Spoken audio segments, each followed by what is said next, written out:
Good morning guys. आज हम पढ़ने वाले हैं 29 जुलाई के करंट अफेयर। ठीक है, स्वागत है आप सबका प्रीति स्टडी के यूट्यूब चैनल में। सबसे पहले हम 28 जुलाई के करंट अफेयर का रिवीजन कर लेते हैं। ठीक है गाइस, तो पहला क्वेश्चन है हमारा, किस राज्य ने स्टार्टअप, ई कॉमर्स और अन्य कंपनियों को बढ़ावा देने के लिए डिजिटल इकोनॉमी मिशन को मंजूरी दी है? तो आंसर हो जाएगा कर्नाटक सरकार ने। ठीक है, और अगला क्वेश्चन है कि विश्व IVF दिवस कब मनाया जाता है? तो ये मनाया जाता है गाइस 25 जुलाई को। आगे है कि भारत की पहली इन ऑर्बिट स्पेस मलबा निगरानी और ट्रैकिंग प्रणाली किसने विकसित की है? तो किसने विकसित की है? ये दिगंतरा नामक एक स्पेस स्टार्टअप ने। ठीक है, आगे है विश्व में सर्वाधिक विदेशी मुद्रा भंडार वाले देशों की सूची में भारत किस स्थान पर है? तो किस स्थान पर है? 5वें स्थान पर।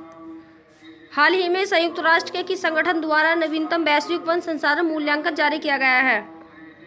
तो किस संगठन द्वारा? खाद्य एवं कृषि संगठन द्वारा, यानी फूड एंड एग्रीकल्चर ऑर्गेनाइजेशन। ठीक है गाइज, आगे है राष्ट्रीय डेयरी विकास बोर्ड की हनी टेस्टिंग लेबोरेटरी का उद्घाटन किस राज्य में किया गया है? तो किस राज्य में किया गया है? गुजरात में। आगे है नौवहन मंत्रालय द्वारा कितने समय के लिए जलमार्ग के उपयोग शुल्क को समाप्त किया गया है? तो कितने साल के लिए? 3 साल के लिए। ठीक है गाइज, आगे है किस IIT ने 1 घंटे में कोविड-19 का पता लगाने के लिए रैपिड टेस्टिंग डिवाइस विकसित की है? तो किस IIT ने?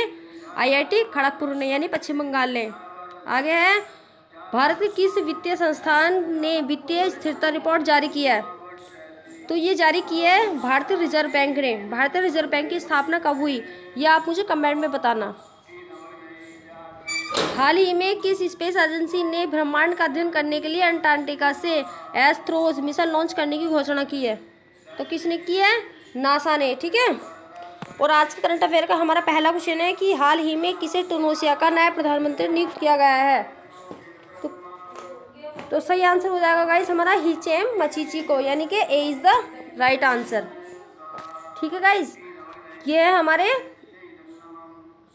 टूनिसिया के प्रधानमंत्री। ठीक है, और आगे पढ़ लेते हैं हम कि टूनिसिया के आंतरिक मंत्री हिचेम मचीची को टूनिसिया का नया प्रधानमंत्री नियुक्त किया गया है। प्रधानमंत्री पद पर उनकी नियुक्ति एलिस फक के स्थान पर की गई, जिन्होंने हाल ही में मतभेदों के चलते इस्तीफा दे दिया है।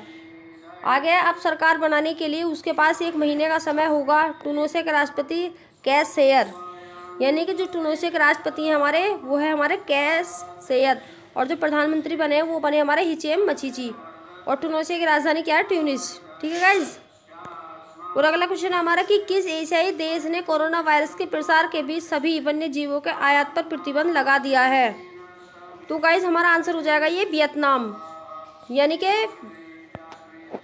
ए इज द राइट आंसर। ठीक है गाइज, आगे है कि वियतनाम के प्रधानमंत्री गुयेन जुआन फुक ने हाल ही में एक आदेश पर हस्ताक्षर किए हैं जो वन्य जीवों के सभी आयातों पर प्रतिबंध लगाता है जो या तो मृत या जीवित हैं, जिसमें अंडे और लार्वा शामिल है।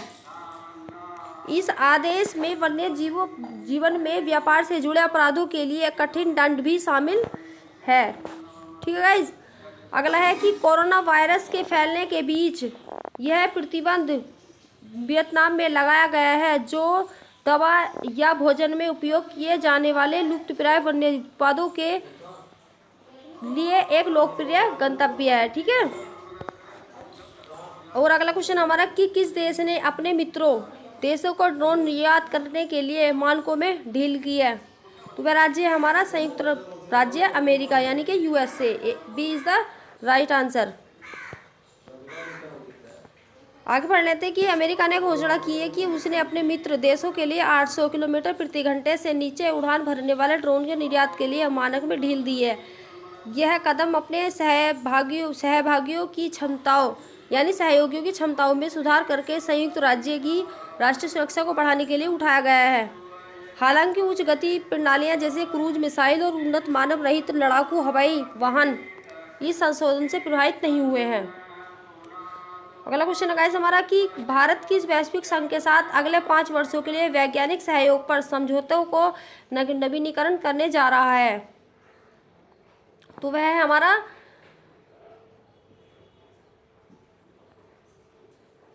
यूरोपीय संघ, यानी कि सी इज द राइट आंसर। ठीक है, Indian and European union relations. आगे है कि भारत और यूरोपीय संघ अगले 5 सालों के लिए वैज्ञानिक सहयोग के समझौतों का नवीनीकरण करने जा रहे हैं।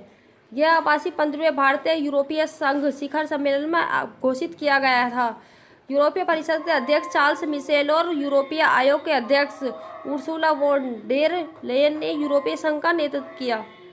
उल्लेखित समझौते पर शुरू में 2001 में हस्ताक्षर किए गए थे।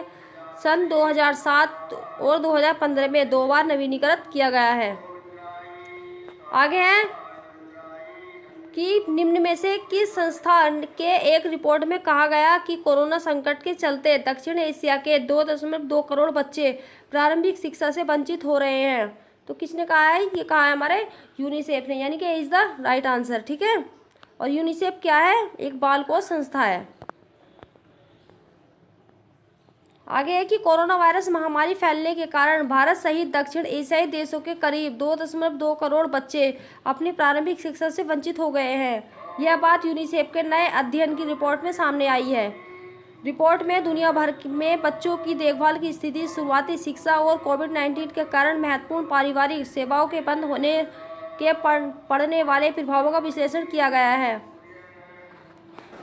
अगला पॉइंट है कि हाल ही में संयुक्त राष्ट्र की एक रिपोर्ट में कहा गया था कि कोरोना महामारी इस साल करीब और 13 करोड़ लोगों को भुखमरी की ओर धकेल सकती है, और वही हुआ। ठीक है गाइस, आगे है कि डॉक्टर एपीजे अब्दुल कलाम की पुण्यतिथि कब मनाई गई? तो गाइस कब मनाई गई है? ये मनाई गई है हमारी 27 जुलाई को, यानी कि B is the right answer. ठीक है, आगे है कि डॉक्टर एपीजे अब्दुल कलाम एक भारतीय वैज्ञानिक और राजनीतिक थे जिन्होंने भारत के मिसाइल और परमाणु हथियार कार्यक्रम के विकास में अग्रणी भूमिका निभाई। डॉक्टर एपीजे अब्दुल कलाम की भारत में परमाणु ऊर्जा में भागीदारी ने उन्हें भारत का मिसाइल मैन की उपाधि दी। उनके योगदान के कारण भारत सरकार ने उन्हें सर्वोच्च नागरिक सम्मान से सम्मानित किया।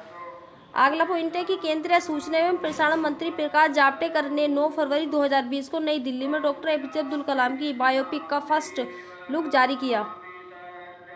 आगे है कि फिल्म का शीर्षक एपीजे अब्दुल कलाम दी मिसाइल मैन है। कलाम का जन्म कब हुआ था? 15 अक्टूबर 1931 को। उनकी जयंती को विश्व छात्र दिवस के रूप में मनाया जाता है। वह सन 2002 से 2007 तक भारतीय राष्ट्रपति रहे। उन्हें 1997 में भारत के सर्वोच्च नागरिक सम्मान भारत रत्न सहित कई प्रतिष्ठित पुरस्कारों से सम्मानित किया गया था। और नाम था इनका कि अबुल पकीर जैनुलब्दीन अब्दुल कलाम, यानी डॉक्टर एपीजे अब्दुल कलाम। इनका जन्म हुआ था 15 अक्टूबर 1931 को, और इनका जो निधन हुआ वो 27 जुलाई 2015 को शिलोंग, मेघालय की राजधानी कहाँ? शिलोंग में। ठीक है, अगला क्वेश्चन गाइस, किस भारतीय राज्य केंद्र शासित प्रदेश द्वारा 2021 में खेलो इंडिया यूथ गेम्स के 4थे संस्करण की मेजबानी की जाएगी? तो वह हमारा कौन सा राज्य है? वह हमारा हरियाणा, यानी कि सी इज द राइट आंसर। ठीक है, और ये हमारे, चलो छोड़ो आगे चलते हैं कि हरियाणा पंचकुला में 2021 टोक्यो ओलंपिक के बाद खेलो इंडिया यूथ गेम्स के 4थे संस्करण की मेजबानी करेगा। मुख्यमंत्री मनोहर लाल खट्टर और केंद्रीय खेल मंत्री किरेन रिजिजू ने घोषणा की कि कोविड-19 महामारी के कारण टूर्नामेंट को स्थगित कर दिया गया है, और इसमें 10,000 से अधिक खिलाड़ियों के साथ सभी राज्यों द्वारा भाग लिया जाएगा। आगे है कि केंद्रीय रिजर्व पुलिस बल स्थापना दिवस कब मनाया जाता है? यानी कि सीआरपीएफ दिवस जो है वो हमारा कब मनाया जाता है? तो गाइस कब मनाया जाता है? 27 जुलाई को, यानी कि D is the right answer. आगे है केंद्रीय रिजर्व पुलिस बल ने 27 जुलाई 2020 को अपना 82वां स्थापना दिवस मनाया। सीआरपीएफ की स्थापना 27 जुलाई 1939 को क्राउन रिप्रेजेंटेटिव पुलिस के रूप में की गई थी, जिसके बाद 28 दिसंबर 1949 को सीआरपीएफ अधिनियम पर इसका नाम बदलकर केंद्रीय रिजर्व पुलिस बल सीआरपीएफ कर दिया गया था। ठीक है,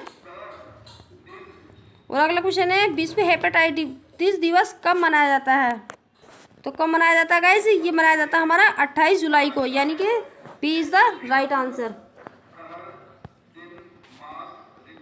आगे कि विश्व स्वास्थ्य संगठन द्वारा हर साल 28 जुलाई को विश्व हेपेटाइटिस दिवस के रूप में मनाया जाता है। इस दिन को हेपेटाइटिस रोग के बारे में जागरूकता बढ़ाने के लिए मनाया जाता है।